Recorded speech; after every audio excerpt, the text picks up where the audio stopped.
I want to talk about a book that may fundamentally change how you think about medicine, institutions, and the truth.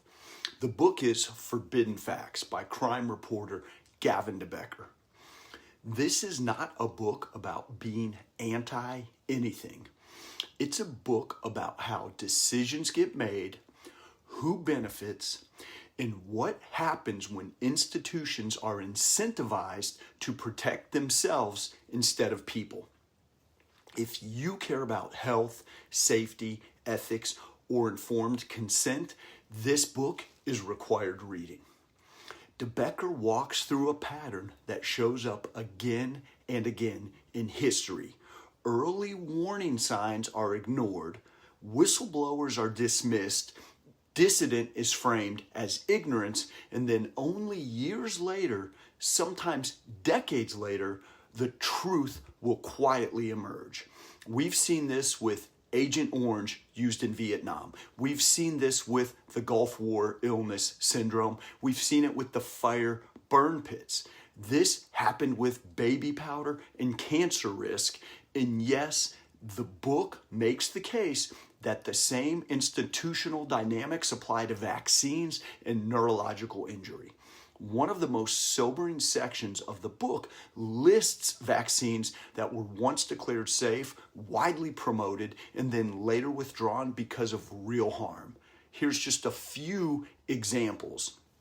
The SV40 contaminated polio vaccines from the 50s and 60s. Wholesale DTP vaccine was later replaced by the DTaP because of neurological injury concerns. The Lyme vaccine was withdrawn because of adverse event reports. The swine flu vaccine was associated with increased Guillain-Barré syndrome risk. Early measles vaccines were causing atypical measles. Becker's argument is not that all vaccines are unsafe, but that the historical record proves that vaccines can and have caused serious harm, despite assurances of safety at the time of rollout. These are not hypotheticals. This is not a conspiracy theory. These are historical facts. Another key section examines how the claim vaccines are not associated with autism was declared settled. We've all heard this, but who was it that actually settled it?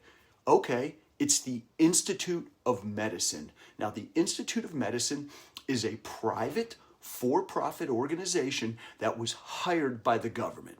This is the very same institution that previously denied harm in other massive public health failures. And what did they conclude? The Institute of Medicine concluded that there was no causal link while simultaneously acknowledging insufficient evidence to rule one out definitively. Becker characterizes this as a politically useful conclusion, not a scientifically decisive one.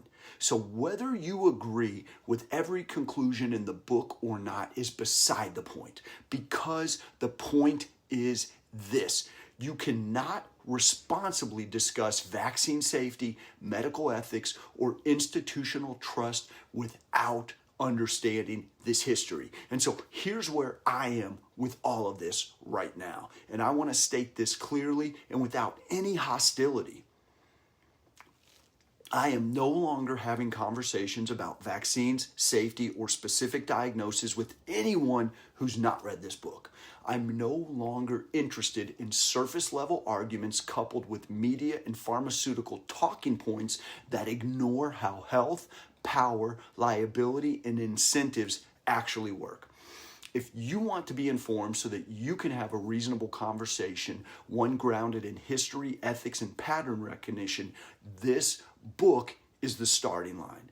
Read it and then let's talk. But until then, I'm done entertaining the standard narrative talking points that collapse the moment you zoom out far enough to see the system. If you care about truth more than control, Forbidden Facts belongs on your shelf. I'm Dr. Swans. Thanks for watching.